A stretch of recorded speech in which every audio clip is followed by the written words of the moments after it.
हाय, कैसे हैं आप लोग? अच्छे हैं? बहुत अच्छी बात।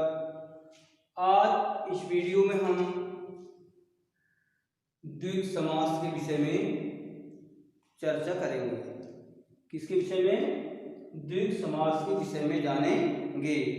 इसके पहले हम बता चुके हैं समास किसे कहते हैं। समास के दो पद, पूर्व पद, उत्तर पद, यानी पहला पद पूर्व पद, दूसरे पद को क्या कहेंगे? उत्तर पद।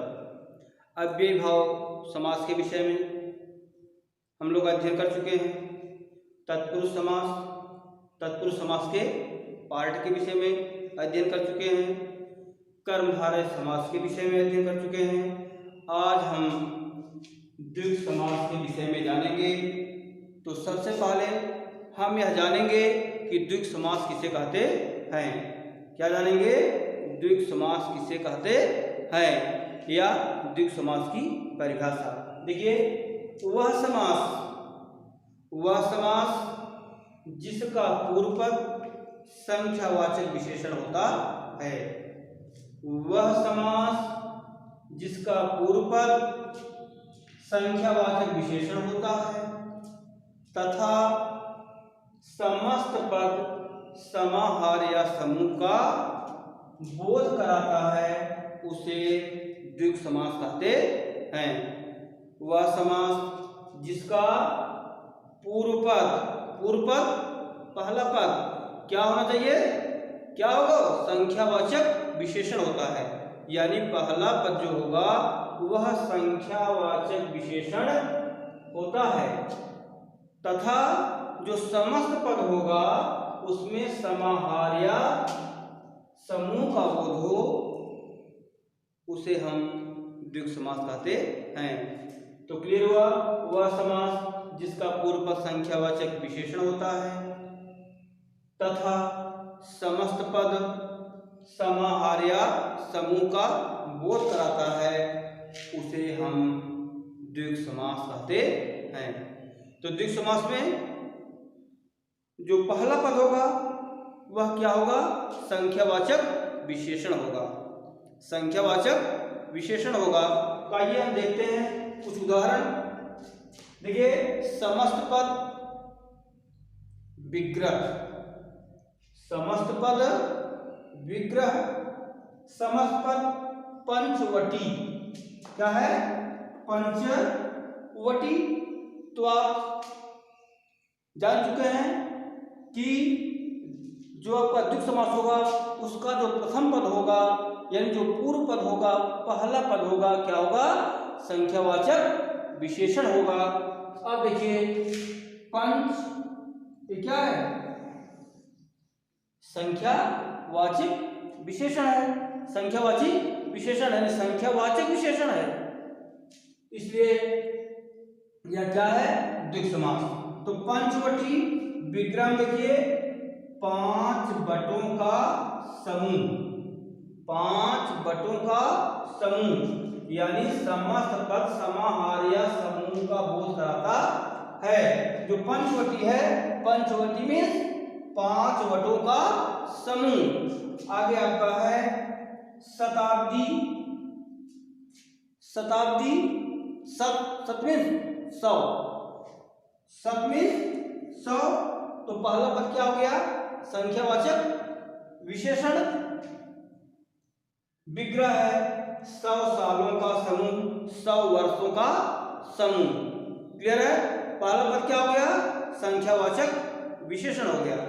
आगे देखिए, खडरस, खडरस, खड में 6, खड में 6। तो पहला पद क्या है? संख्यावाचक विशेषण है और विग्रह है 6 रसों का समूह, 6 रसों का समूह। फिर देखिए, दोपहर, दोपहर, दो क्या है?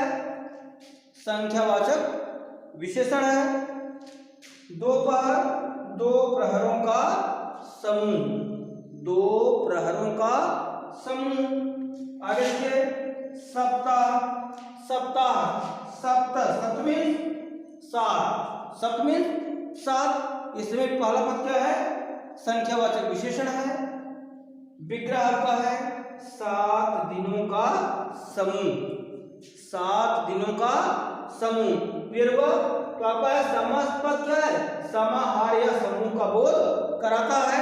आप इसमें देखिए क्या समूह, शताब्दी 100 सालों का समूह, पंचवटी 5 बटों का समूह, खडरस 6 रसों का समूह, दोपहर 2 प्रहरों का समूह, सप्ताह 7 दिनों का समूह। अब देखिए समाहार समस्त पद विग्रह अष्टाध्यायी। अष्टाध्यायी 8 अध्यायों का समाहार। 8 अध्यायों का समाहार।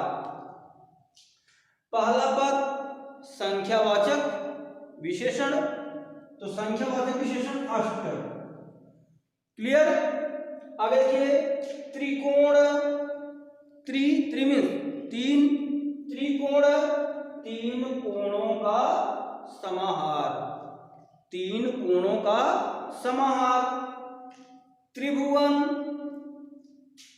त्रिभुवन 3 पहला पद संख्यावाचक विशेषण 3 भुवनों का समाहार। 3 भुवनों का समाहार। चौराहा 4 संख्यावाचक विशेषण प्रथम पद। चौराहा प्रथम पद यानी पूर्व पद। आप देखिए ना, जिसका पूर्व पद संख्यावाचक विशेषण होता है तो चौराहा पूर्व पद संख्यावाचक। 4 राहों का समाहार। 4 राहों का समाहार। आगे देखिए पंचतंत्र, पंचतंत्र पंच संख्यावाचक। पंचतंत्र पंचतंत्रों का समाहार। पंचतंत्रों का समाहार। फिर आगे आपका है सप्तद्वीप। सप्तद्वीप 7 द्वीपों का समाहार। सप्त संख्यावाचक विशेषण क्लियर है। तो आप देखिए क्या अष्टाध्यायी 8 अध्यायों का समाहार। त्रिकोण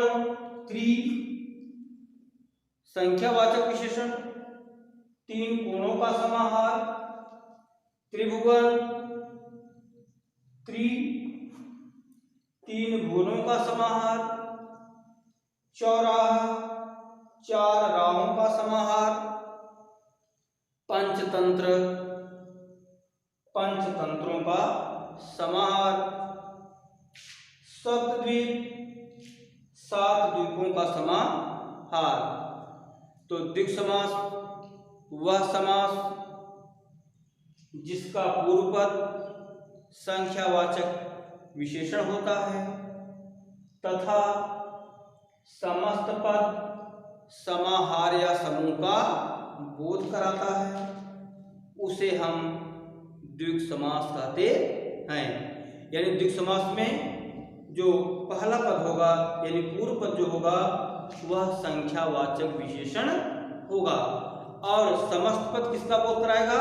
समूह या समाहार का बोध कराएगा। तो जहां पर इस प्रकार की व्यवस्था रहती है, समाहार या समूह का बोध हो, पहला पद संख्यावाचक विशेषण हो, वहां पर कौन सा समास होगा? द्विग समास होगा। क्लियर है। तो आप लोग द्विग समास के विषय में अच्छे से तैयारी कीजिएगा। इस प्रकार से जो भी प्रश्न एग्जाम में आएंगे उनको आप आसानी से समझ करके सॉल्व कर सकते हो कि इसमें कौन सा समास होगा। तो समास के लिए, किस समास के लिए? द्विग समास के लिए पहला पद यानी पूर्व पद संख्यावाचक विशेषण, समस्त पद समाहार या समूह का बोध कराता है। तो क्लियर हुआ। यानी जिस शब्द में समाहार या समूह का बोध हो, पहला पद संख्यावाचक विशेषण हो, वह शब्द किस समास के अंतर्गत आएगा? द्विग समास के अंतर्गत आएगा। क्लियर है। तो आप लोग इसको अच्छे से तैयार कीजिएगा। अगर कोई समस्या समझ में आए इस समास में आप लोग कमेंट कीजिएगा। वीडियो अच्छी लगी हो तो लाइक कीजिएगा, शेयर कीजिएगा, और अगर आपने हमारे चैनल को सब्सक्राइब नहीं किया है तो सब्सक्राइब कीजिएगा, जिससे नेक्स्ट वीडियो जो भी हैं वो आप तक आसानी से पहुंच सके, आपको इसका लाभ मिल सके। नेक्स्ट वीडियो में हम फिर मिलेंगे, तब तक के लिए धन्यवाद।